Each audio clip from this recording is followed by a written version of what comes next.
चलिए, world regional geography में आज हम एक कदम और आगे बढ़ते हैं। हम north Africa, south west Asia और तुर्किस्तान यानी कि सेंट्रल एशिया का रीजन पढ़ रहे हैं।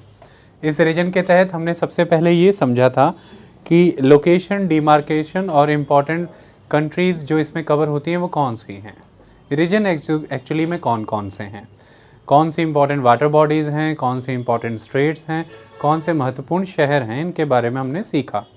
आज हम उस टॉपिक को आगे बढ़ाते हैं जहाँ पर हमने छोड़ा। हमने ये देखा था कि इस रीजन में सबसे महत्वपूर्ण है पानी, पीने योग्य पानी, खेती योग्य पानी। पानी की कमी बहुत इम्पॉर्टेंट है यहाँ पर, क्योंकि ये टाइप बी क्लाइमेट में आता है जो कि एरिड और सेमी एरिड क्लाइमेटिक रीजन है। काफ़ी बड़ा हिस्सा इस इलाके का डेजर्ट है, जैसे कि विश्व का सबसे बड़ा डेजर्ट सहारा उत्तरी अफ्रीका में आता था, और मैंने बताया भी था कि उसका एक क्षेत्र इधर लीबियन और एक नूबियन डेजर्ट की तरफ चला जाता है। मैं आपको दिखा भी दूंगा। हमने एम्प्टी क्वार्टर के बारे में पढ़ा जो कि सऊदी अरेबिया के दक्षिणी इलाके में था और यमन, ओमान, यूएई तक भी फैला हुआ था, जिसे रब अल खली डेजर्ट कहते हैं। हमने देखा था कि कजाकिस्तान, उज़्बेकिस्तान, तुर्कमेनिस्तान का भी बड़ा हिस्सा डेजर्ट से कवर्ड है। और इस रीजन में अगर कोई हैबिटेशन जोन्स हैं तो वो वही हैं जहाँ पर या तो मॉडरेट क्लाइमेट्स हैं, या यहाँ पर पानी की उपलब्धता है, या फिर जो इम्पॉर्टेंट ट्रेडिंग सेंटर्स हैं वहाँ पर लोग रहते हैं। इसके अलावा जो कारवां सिस्टम एग्जिस्ट करता है, यहाँ पर कई तरह की ट्राइब्स हैं जो हम लेक्चर में चैप्टर वाइज आगे प्रोसीड करेंगे तो पढ़ेंगे, जिनमें बेदोइन और तौरेग दो इम्पॉर्टेंट सेगमेंट्स हैं। बेदोइन और तौरेग ये कारवांस हैं, ये समय समय पर एक जगह से दूसरी जगह जाते हैं व्यापारिक रूप में, और ये जहाँ ठहरते हैं वहाँ पर भी बस्तियाँ बन जाती हैं।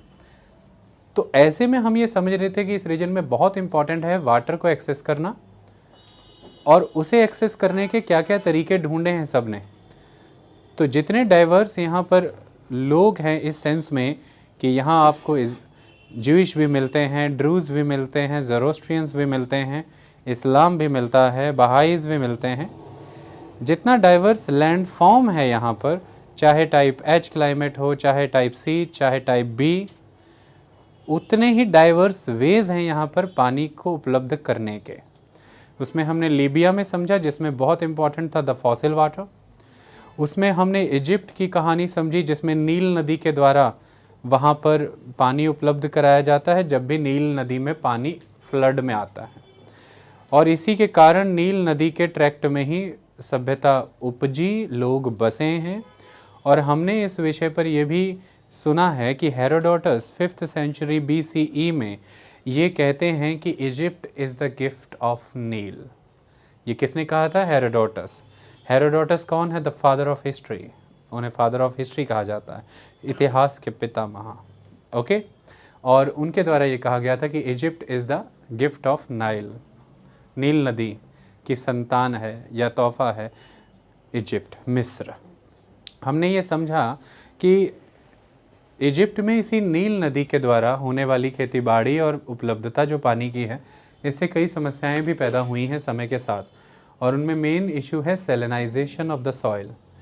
आबादी बढ़ती जा रही है, सॉइल सेलाइन होती जा रही है, क्योंकि एक्चुअली में ये रीजन तो ड्राई है, और ड्राई रीजन में अगर किसी भी एक पर्टिकुलर ट्रैक्ट पर पानी खड़ा रहता है जो कि पीछे से बह करके आ रहा है और अपने साथ बहुत सारी रॉक्स और मिनरल्स को अपने साथ काट करके, इरोड करके ले करके आ रहा है, और वो जब यहाँ पर खड़ा रहेगा, ऐसे में प्रेसिपिटेशन यहाँ पर बहुत कम है लेकिन इवेपोरेशन बहुत ज़्यादा है।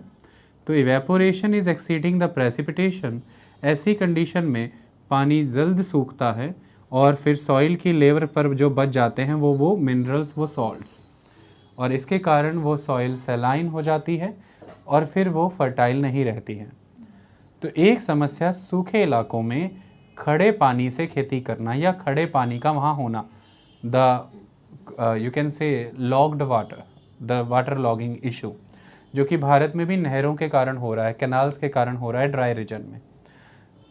और आबादी वहाँ की बढ़ती जा रही है। बढ़ी हुई आबादी जितनी भी है, कुल आबादी का 50% हिस्सा वहाँ पर खेतीबाड़ी में जीवित है, वो गांव में रहता है।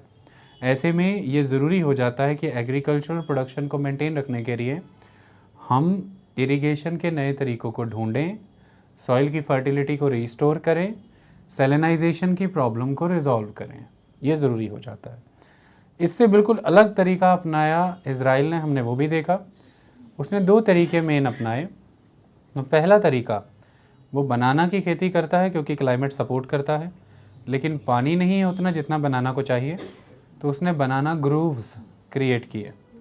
ख़ास तरह के मटेरियल में बनाना की खेती करना जिसमें ट्रांसपिरेशन नहीं हो पाता उतना, यानी कि वाटर लूज़ नहीं होता ओपन एटमॉस्फेयर को बनाना से, लेकिन रेनफॉल रिसीव, सनशाइन रिसीव होता रहता है। वहीं दूसरी तरफ हमने देखा फर्टिगेशन का प्रोसेस फॉलो होता है, यानी कि आप ड्रिप इरिगेशन करते हैं, जैसे ये एक पौधा, दूसरा, तीसरा और चौथा, इंस्टेड कि आप पूरी ज़मीन को पानी से भर दें, वाटर लॉक कर दें और वहाँ पर फिर उसके ऊपर फर्टिलाइज़र्स बिखरा दें कि पौधे पानी जब खींचेंगे तो फर्टिलाइज़र भी डाइल्यूट होकर मिल जाएंगे। इसका दूसरा ऑप्शन है, आप एक पाइप बिछाइए और उस पाइप में जैसे बांसुरी में छेद होते हैं, मौके मौके पर वहाँ पर छेद रहेंगे और इन पौधों को बूंद बूंद बूंद बूंद वो पानी वहाँ से मिलता रहेगा और इसी पानी में आप फर्टिलाइज़र भी मिक्स कर दीजिए। So irrigation with fertilization is equal to fertigation. तो ये फर्टिगेशन की प्रक्रिया वहाँ पर कामयाब है, इस समय इसका उपयोग हो रहा है। इज़राइल इससे ऐसे निपटता है। बहुत से और भी मुल्क हैं, आइए हम उनको भी समझने का प्रयास करते हैं। अब जब हम साउथ वेस्ट एशिया की बात करते हैं तो उसमें इम्पॉर्टेंट कंट्रीज़ जो यहाँ पर पानी के उपयोग के इस कॉन्टेक्स्ट में हम पढ़ेंगे, तुर्की, सीरिया और इराक। देखिए ये वो क्षेत्र है जहाँ से 2 इम्पॉर्टेंट रिवर्स निकलती हैं, टिग्रिस और यूफ्रेटस। कई लोग उसे यूफ्रेट भी कहते हैं, मैं भी कह देता हूँ। ये 2 बहुत इम्पॉर्टेंट रिवर हैं, टिग्रिस एंड यूफ्रेटस। मैं आपको एक बार दिखा जरूर देना चाहता हूँ इन दोनों के बारे में। आप देख लीजिए इमेज में, बहुत ही इम्पॉर्टेंट है ये। समय आने पर आपको समझ आएगा जब हम इनके विषय में अभी पढ़ेंगे कुछ समय में ही। तो ये देखिए, दोनों नदियों को देखिए। तो देखिए ये जो रिवर है ये ऊपर तक जा रही है, देखिए ये यूफ्रेटस है, it is Euphrates, this one. और ये जो नदी यहाँ से आ रही है ये देखिए, ये टिग्रिस है, टिग्रिस। ये यूफ्रेट और टिग्रिस दोनों इस पॉइंट पर जॉइंट हो रही हैं, ओके। और मैं आपको इस नदी का नाम, जहाँ पर ये जॉइंट हो रही है, तो वो जो वाटर चैनल है इट इज़ शत अल अरब, शत अल अरब। आपको पता लगेगा कि दुनिया की एक बहुत बड़ी जंग इस शत अल अरब इलाके को कंट्रोल करने को लेकर के ही हुई थी। आप इसके बारे में स्टडी करेंगे। तो दिस स्ट्रेचेस द शत अल अरब, ये यूफ्रेट्स और टिग्रिस के कॉन्फ्लुएंस से क्रिएट होती है। मैं आपसे निवेदन करना चाहता हूँ कि वर्ल्ड रीजनल ज्योग्राफी पढ़ते हुए जादुई तरीके से जिन माउंटेन्स, जिन वाटर स्ट्रेट्स, जिन इस्थमस, जिन इम्पॉर्टेंट सिटीज़, जिन सीज़, रिवर्स, कॉन्फ्लुएंसेस के नाम आ रहे हैं, प्लीज़ उन्हें लिखिए भी, उन्हें याद भी करिए और उन्हें मैप पर लोकेट भी करिए। आप जादुई तरीके से बहुत कुछ पढ़ जा रहे हैं, मिस ना करिए, ये काम आएगा, इसी से क्वेश्चन आएंगे। अब ये टिग्रिस और यूफ्रेट नदी तुर्की, सीरिया, इराक तीनों के लिए बहुत इम्पॉर्टेंट है। तुर्की, सीरिया और इराक। मैं अब आपको एक इमेज और दिखा देता हूँ ताकि आपको और क्लैरिटी हो जाए तुर्की, सीरिया और इराक के कॉन्टेक्स्ट में। तो ये देखिए, ये वैसे बेसिक मैप है लेवांत का, ये लेवांत का मैप है जिसमें आप देख सकते हैं सीरिया दिखाया गया है, लेबनान दिखाया गया है, इज़राइल दिखाया गया है, जॉर्डन दिखाया गया है और फ़लस्तीन भी दिखाया गया है। इसमें साइप्रस भी इनफैक्ट दिखा दिया गया है। तो दे लेवांत है, ओके। तो यहाँ पर ये तुर्की है, ये सीरिया है, ये इराक है।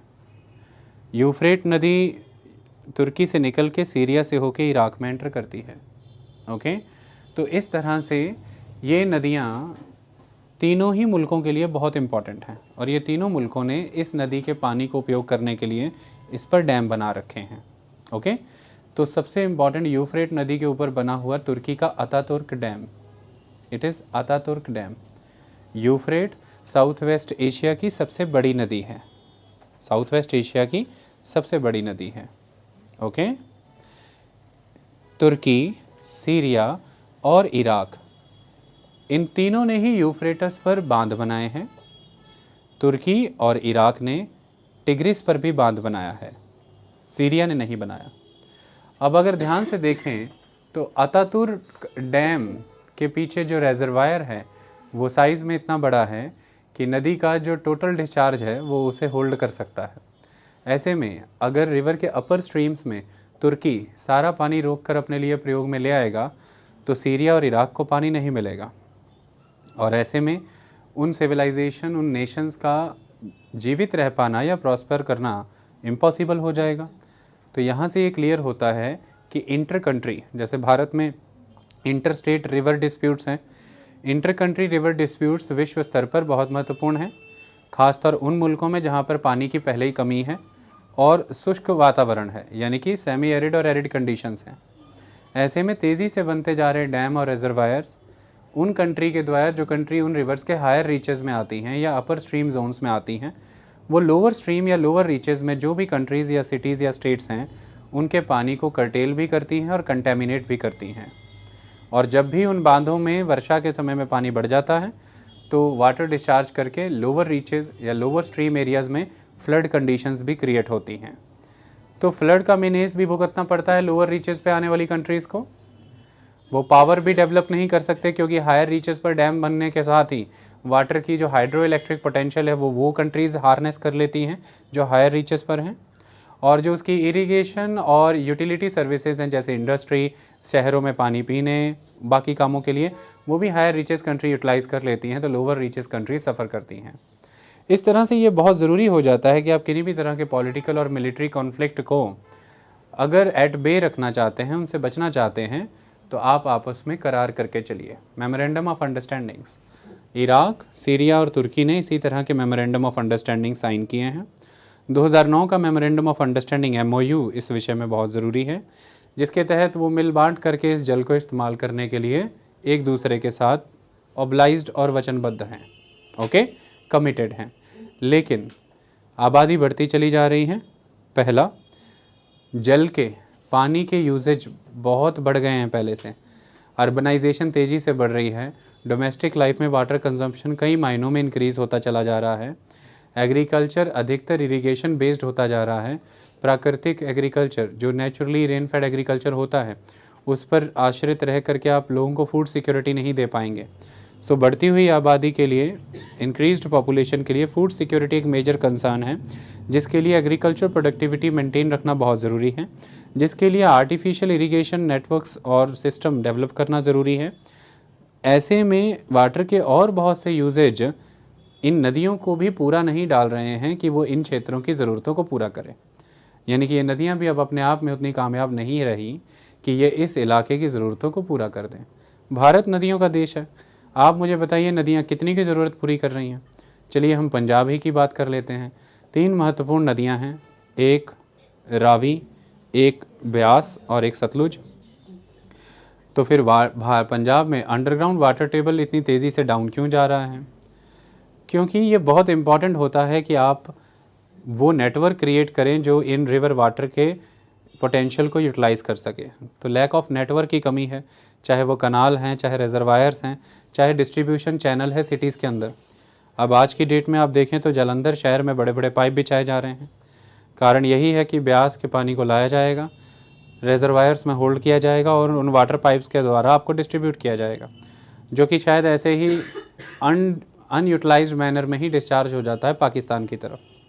सो द थिंग इज़ कि नेटवर्क क्रिएट करना ज़रूरी है, और हर कंट्री के पास उतनी इकोनॉमिक वेल्थ, उतनी टाइम प्लानिंग और उतनी टेक्नोलॉजी नहीं होती कि वो इस तरह के नेटवर्क्स को टाइमली डेवलप कर लें। एक समस्या ये रह जाती है। दूसरा, जिस तरह से हम आज की डेट में फर्टिलाइज़र बेस्ड एग्रीकल्चर की तरफ बढ़ रहे हैं, उससे ये समस्या पैदा होती है कि हमें on time irrigation, on time water required होता है, और जो कि हमें स्विच ऑन स्विच ऑफ यानी कि इलेक्ट्रिसिटी बेस्ड इरिगेशन से मिलता है, जो कि वाटर पम्प्स होते हैं। आप जब चाहें आप पानी लगा सकते हैं। कई बार कनाल का पानी डिस्ट्रीब्यूटेड होता है, वो टाइम टू टाइम ही मिलता है, हर बार कनाल में पानी होता भी नहीं है, नदियों में भी पानी नहीं होता, लीन सीज़न में नदियाँ वैसे ही सूखी होती हैं। ऐसे में आप डिपेंड कर जाते हैं सारा साल खेती के नमूने के तहत जो मॉडल आपने अपनाया होल ईयर एग्रीकल्चर, जिसमें फर्टिलाइज़र्स का हैवी यूजेज है और उसके तहत ज़रूरी है आपको मौके पर पानी, अदरवाइज़ फर्टिलाइज़र और पेस्टिसाइड्स का बेनिफिट उन प्लांट्स को नहीं मिल पाएगा। तो इसलिए भी आप अंडरग्राउंड वाटर टेबल पर ज़्यादा निर्भर रहना ज़रूरी हो जाता है। इन सारी चीज़ों को देखते हुए मुल्कों के बीच में आपसी सामंजस्य बनाना, यानी कि उनके बीच में एक सिंक्रोनाइजेशन बनाना, उनके बीच में लगातार मौके के अनुसार मेमोरेंडम ऑफ अंडरस्टैंडिंग की शर्तों में परिवर्तन लाते रहना, जो कि तीनों मुल्कों के लिए सहायक हो, पानी को लार्जर इंटरेस्ट में और वर्ल्ड लेवल ह्यूमन कंजम्पशन के पैटर्न पर एक कंट्री जिससे रिवर ओरिजिनेट हो रही है वो डिस्ट्रीब्यूट करे, ताकि लोअर रीचेस की कंट्रीज़ को भी उसका लाभ मिल सके। यही सिद्धांत मुल्कों में होता है और यही सिद्धांत किसी एक मुल्क के अंदर राज्यों के बीच में भी होता है। इन सब चीज़ों से इराक, सीरिया और तुर्की को निपटना है। वैसे वहाँ की जो लाइफ लाइन है या लाइफ ब्लड है वो यही दो नदियाँ हैं, यूफ्रेट्स एंड टिग्रिस। ओके, आगे बढ़ जाते हैं और हम इस इलाके से निकल करके सऊदी अरेबिया, अरेबियन पेनिनसुला की तरफ आते हैं। देखिए, अरेबियन पेनिनसुला में सऊदी अरेबिया जो एक कंट्री है वो जिस प्रक्रिया का इस्तेमाल कर रही है वो है फॉसिल वाटर। जैसे लीबिया के पास फॉसिल वाटर है, वैसा ही डीप रॉक्स में अंडरग्राउंड एक्विफर्स सऊदी अरेबिया में भी एग्जिस्ट करते हैं। लेकिन उसकी फिर वही समस्या है कि वह एक्विफर्स क्रॉस कंट्री जाते हैं, एक कंट्री की टेरिटरी से निकल के दूसरी कंट्री तक जाते हैं। ऐसे में आपकी यूजेज कितनी, आपकी बढ़ती हुई जनसंख्या कैसी, आपकी यूजेज के टाइप कैसे हैं, इस पर डिपेंड करता है कि आप कितना पानी यूज़ कर रहे हैं। हो सकता है दूसरा मुल्क इस पर आपत्ति जताए। तो मिलिट्री कन्फ्लिक्ट्स बहुत रैम्पेंट रहते हैं इस तरह के पानियों को लेके जो नॉन रिन्यूएबल हैं, क्योंकि वहाँ पर अब वर्षा नहीं है, वो किसी ज़माने में वहाँ क्रिएट हुए थे जब वहाँ पर ट्रॉपिकल क्लाइमेटिक सिस्टम हुआ करता था। अब समय बदल रहा है, अब सऊदी अरेबिया के पास वेल्थ है, वो अपने नेचुरल रिसोर्सेज यानी कि फ्यूल को यूटिलाइज़ करता है। ऐसे में अगर वो ये अफोर्ड कर सकता है कि पानी को हासिल करने के लिए जो एनर्जी वो यूज़ कर रहा है उसकी कम कीमत जो पानी हासिल हुआ है उससे कम है, तो वो फिर एनर्जी यूटिलाइज़ करके वाटर को एक्सेस कर सकता है। और उसका तरीका क्या है? देखिए, इन मुल्कों के पास अब ऑप्शंस ये बचते हैं, जिन मुल्कों के पास अच्छी खासी वेल्थ है, चाहे यूनाइटेड अरब अमीरात हो, चाहे कतर हो, बहरीन हो, चाहे मैं सऊदी अरेबिया की बात करता हूँ, कि समुद्र के खारे पानी को ये उसके खारापन दूर करके इस्तेमाल कर सकते हैं। सिंपल सी कहानी है, आप अगर प्रकृति को देखें तो वो आपको बहुत से मायनों में मीठा पानी देती है। जैसे नेचुरली देखें तो जो ओशियंस हैं उनमें और नदियों में अगर बहुत सारे कंटेमिनेंट्स हैं, जैसे ओशियंस में बहुत सॉल्ट है, नदियों में मान लीजिए बहुत से पॉल्यूटेंट्स हैं, लेकिन जब सन की हीट रिसीव होती है और उसमें जो इवेपोरेट होता है वो पानी ही इवेपोरेट होता है, पॉल्यूटेंट और या फिर जो सॉल्ट है वो साथ में इवेपोरेट नहीं हो रहा। तो ये प्रकृति की देन है कि सूर्य इस हाइड्रोलॉजिकल साइकिल को मेंटेन रखता है। वो समुद्र से पानी लेता है, उससे नमक अलग करता है, इवेपोरेशन की ये प्रोसेस, फिर कंडेंसेशन होती है। कंडेंसेशन कुछ इलाकों में सीधे प्रेसिपिटेशन की फॉर्म में एज अ रेनफॉल बरसती है और कुछ इलाकों में वो एज अ स्नोफॉल।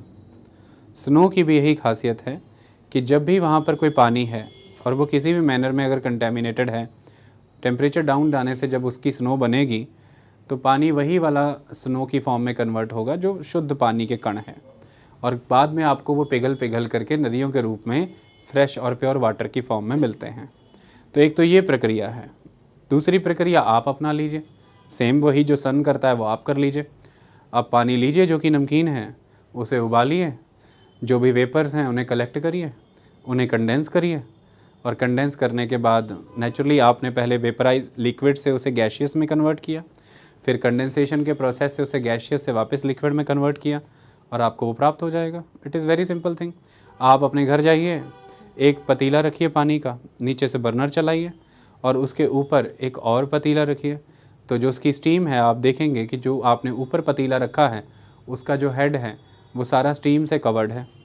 थोड़ा सा बाहर लेकर के आइए, अपना हाथ उस पर फेरिए, आपके हाथ में पानी आ जाएगा। That's all. तो इसी तरह से नमक को अलग करने की ये प्रक्रिया है। लेकिन ये डीसैलिनाइजेशन की जो प्रोसेस आज गल्फ़ कंट्रीज़ अपना रही हैं, वो इसी कारण कि उनके पास बेअंत रिज़र्व्स हैं पेट्रोलियम एनर्जी रिज़र्व्स। लेकिन ये मैटर करता है कि इसमें आपने जितनी एनर्जी कंज्यूम कर ली पानी प्राप्त करने के लिए, ऐसा नहीं हो सकता कि एनर्जी की कॉस्ट ही पानी उपलब्ध करने की कॉस्ट से कहीं ज़्यादा है। तो ये प्रक्रिया तमाम दुनिया के बड़े मुल्क यूज़ करें ऐसा नहीं है, इसमें बहुत सी प्रॉब्लम्स हैं। जो सॉल्ट आप निकाल रहे हैं उसे बाद में कहाँ पर आप सेटल करेंगे? तो हो ये रहा है कि समुद्र से पानी निकाला जा रहा है और बचा हुआ सारा नमक समुद्र ही में डाल दिया जा रहा है। इससे सैलिनिटी बैलेंस ओशियंस का बिगड़ता है, इससे वहाँ पर रहने वाले जीव जंतुओं को भी नुकसान होता है। तो कुल मिलाकर के ये प्रक्रिया बहुत लंबी, बहुत महंगी, बहुत स्पेस, बहुत एनर्जी, बहुत टेक्नोलॉजी, स्किल्स सबको कंज्यूम करने वाली है, फिर जाकर के आपको वो पानी उपलब्ध हो पाता है जिसे आप पीते हैं। हालांकि डीसैलिनाइजेशन एक इम्पॉर्टेंट प्रक्रिया आज इन साउथ वेस्ट एशियन कंट्रीज़ में फॉलो हो रही है, पर एक समय के शायद एक समय के बाद ये फिजिबल नहीं रह पाएगी, क्योंकि जिस एनर्जी के माध्यम से पानी पैदा हो रहा है वो एनर्जी के रिसोर्सेज नॉन रिन्यूएबल नहीं है, वो नॉन रिन्यूएबल है, वो भी इनफाइनाइट पीरियड के लिए आपके पास नहीं है। और कार्बन एमिशंस को देखते हुए आज की डेट में ये ज़रूरी है कि आप हाइड्रोकार्बन्स को यूटिलाइज़ ना करें, क्योंकि इन्वायरमेंट में कार्बन एमिशन कंट्रोल करने के लिए हाइड्रोकार्बन बेस्ड जितने भी पेट्रोलियम बेस्ड फ्यूल्स हैं उनको ऑलरेडी कर्टेल करने की मांगें चल रही हैं। इन सब चीज़ों को देखा जाए तो ये एक चुनौतीपूर्ण परिस्थिति है भविष्य में लेकर के, लेकिन आज की डेट में ये प्रक्रिया यूटिलाइज़ हो रही है। डिसैलिनाइजेशन इज़ अ मेजर प्रोसेस। अब सऊदी अरेबिया से नीचे आ जाइए तो एक कंट्री है यमन। यमन क्या करता है as compared to Arabian peninsula कि as compared to other countries, Yemen जो है वो माउंटेनियस है। अब माउंटेनियस रीजन जितने भी हैं इस पूरे के पूरे north Africa, south west Asia और सेंट्रल एशिया में जो माउंटेनियस रीजन है उनकी खासियत है कि वो जो फ्लोइंग विंड्स हैं उनसे मॉइस्चर ट्रैप करने की हिम्मत रखते हैं, क्षमता रखते हैं, क्योंकि वो ऊंचाई पर हैं। जो भी हवाएं चल रही हैं नेचुरली उन्हें ऊपर उठने के लिए कंडेंस हो करके बरसना ही पड़ेगा। तो इसके कारण जो यमन है उसके पास वो जो हाई अल्टीट्यूड माउंटेन्स हैं वहाँ पर जो भी हवाएं उनसे आकर टकराती हैं, जो समुद्र से होकर के आ रही हैं, उसका मॉइस्चर ट्रैप होता है और वर्षा होती है। अब वो इसे यूटिलाइज़ कैसे करता है? तो माउंटेन्स में टेरेसेस बना करके खेती की जाती है। आप भी हिमाचल चले जाइए, उत्तराखंड चले जाइए, कहीं भी पहाड़ों पर चले जाइए, you will observe the terraces. तो टेरेस, इसे स्टेप फार्मिंग भी कहते हैं। 1 2 3 4 इस तरह से स्टेप बनाए होते हैं। तो इसमें क्या होता है, आप देखेंगे एक टेरेस है, ये उसका साइज़ है, उसके एक कोने पर आप देखेंगे कि एक आउटलेट दिया रहेगा। तो वो सारा पानी से जब भर जाएगा वो वाला टेरेस, तो पानी नीचे चला जाएगा, दूसरा टेरेस भरेगा, फिर नीचे जाएगा। इस तरह से नीचे जाते जाते जाते टेरेसेस भरते रहते हैं। या फिर सीधे वर्षा हो रही है, माउंटेन स्लोप पर पड़ती और सीधे स्लोप से पानी चला जाता, वो किसी यूटिलिटी में नहीं आता। पर आपने टेरेसेस बनाए हैं तो वो पानी को होल्ड कर लेंगे और आपको इरिगेशन योग्य पानी मिल जाएगा। तो टेरेस फार्मिंग एक इम्पॉर्टेंट प्रोसेस है यमन में, जिसके वाया वो अपनी पानी की कमी से लड़ता है। ये उसका सोल्यूशन है, बट ये अपने साथ बहुत सी प्रॉब्लम लेके आता है। वो कैसे? जनसंख्या बढ़ने के कारण, पॉपुलेशन के इंक्रीज़ होने के कारण बहुत से इश्यूज़ हैं। सबसे बड़ा इशू है डिफॉरेस्टेशन, पेड़ों का कटना। अब पेड़ों के कटने के कारण हो ये रहा है कि ये जो प्रक्रिया होती है स्टेप फार्मिंग या टेरेस बना करके वाटर को होल्ड करना, इसमें सबसे इम्पॉर्टेंट है कि आप ये माउंटेन की स्लोप पे कर रहे हैं, और माउंटेन की स्लोप में ऑलरेडी ग्रेडियंट बहुत है तो पानी का बहाव तेज़ रहेगा। इसके लिए ज़रूरी है कि सॉइल को बाउंड करके रखा जाए, और सॉइल के कणों को बाउंड करने का काम पेड़ और उनकी जड़ें करते हैं।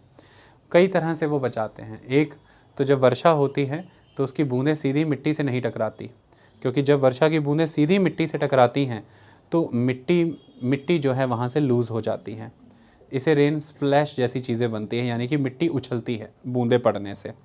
इसके तहत वो लूज़ हुई मिट्टी पानी के इकट्ठा होने से पानी के साथ घुल के आगे बह जाती हैं। ट्रीज़ की कैनोपी, ट्रीज़ की ब्रांचेस इस चीज़ से बचाते हैं। दूसरा, ट्रीज़ की जो रूट्स हैं वो वैसे ही सॉइल को बाउंड करके रखते हैं। तो आपने ट्रीज़ तेज़ी से काटे, इसकी वजह से माउंटेन स्लोप्स की जो सॉइल हैं वो फ्रेजाइल हो गई हैं। Slopes are fragile now, the soil bondings are loose now. इसकी वजह से वर्षा के कारण जो सॉइल है वो स्लाइड कर जाती है, यानी कि स्लोप से इरोजन बहुत फास्ट हो रहा है, और ऐसे में टेरेसेस कहाँ टिकेंगे, टेरेस का टेरेस ही पूरा फ्लो कर जाएगा। अभी आपने हिमाचल में देखा तो पहाड़ दरक रहे थे, ये इस बार के मानसून में ये पिक्चर्स बड़ी कॉमन रही। तो आप वो जो पहाड़ दरक रहे थे, पूरा रोड का रोड और पूरा टेरेस के टेरेस सब एक साथ ही दरक रहे थे, नीचे के नीचे ही जा रहे थे। तो सॉइल इरोजन का प्रोसेस आज की डेट में रैम्पेंट है, क्योंकि ट्रीज़ जो हैं वो तेज़ी से कट हो रहे हैं। दूसरी समस्या यहाँ पर यह आ जाती है कि जनसंख्या बढ़ रही है, और बढ़ती हुई जनसंख्या के कारण आप अधिक से अधिक इलाकों को रेजिडेंशियल एरियाज़ में कन्वर्ट कर रहे हैं, और माउंटेन स्लोप्स वैसे ही फ्रेजाइल हैं। तो तेज़ी से जब आप उसे रेजिडेंशियल एरियाज़ में बदलते हैं, ट्रांसपोर्टेशन के links, roads, railways, communications, slopes stable नहीं रह जाती हैं। ऐसे में भी टेरेस फार्मिंग वहाँ पर आप कर रहे हैं तो वो लॉन्ग टर्म सोल्यूशन नहीं रहेगा अगर आबादी का दबाव और बढ़ा, क्योंकि खाली ज़मीन नहीं बचती, वन लायक ज़मीन नहीं बचती। तीसरी समस्या, अब रेनफॉल पैटर्न्स में चेंजेस हैं, क्लाइमेट चेंज भी है। ना भी हो तो जिन इलाकों में बारिश रेगुलरली नहीं होती, उन इलाकों में अगर कम समय में ज़्यादा बारिश हो जाए तो वो बहुत घातक होता है। जैसे अगर राजस्थान की बात करें, सारे साल की बात करें, तो जैसलमेर का इलाका ऐसा है जहाँ पर पूरे साल में 10 से 12 सेंटीमीटर के अराउंड ही रेनफॉल होती है। लेकिन अगर ये 10 से 12 सेंटीमीटर रेनफॉल भी उन मानसून के 3 to 4 मंथ्स में अगर इवनली स्प्रेड हो तो कोई बात नहीं, बट ये 10 से 12 सेंटीमीटर रेनफॉल जो होती है ये बहुत ही हैवी डाउनपोर की फॉर्म में कई बार हो जाती है। कुछ ही घंटे, कुछ ही मिनट के अंदर तमाम बारिश हो जाती है, और ऐसे में वो इलाका सूखा इलाका था, बारिशों की उसे आदत नहीं थी, वहाँ पर कोई ड्रेनेज चैनल्स बने नहीं होते, रिवर चैनल्स बने नहीं होते, पानी की निकासी का प्रबंध होता नहीं। अगर आप अपने उन इलाकों को देखें कि जहाँ पर वर्षा होती रहती हैं, आप देखेंगे कि natural drainage channels are there. आप देखेंगे कि मिट्टियाँ उसी प्रकार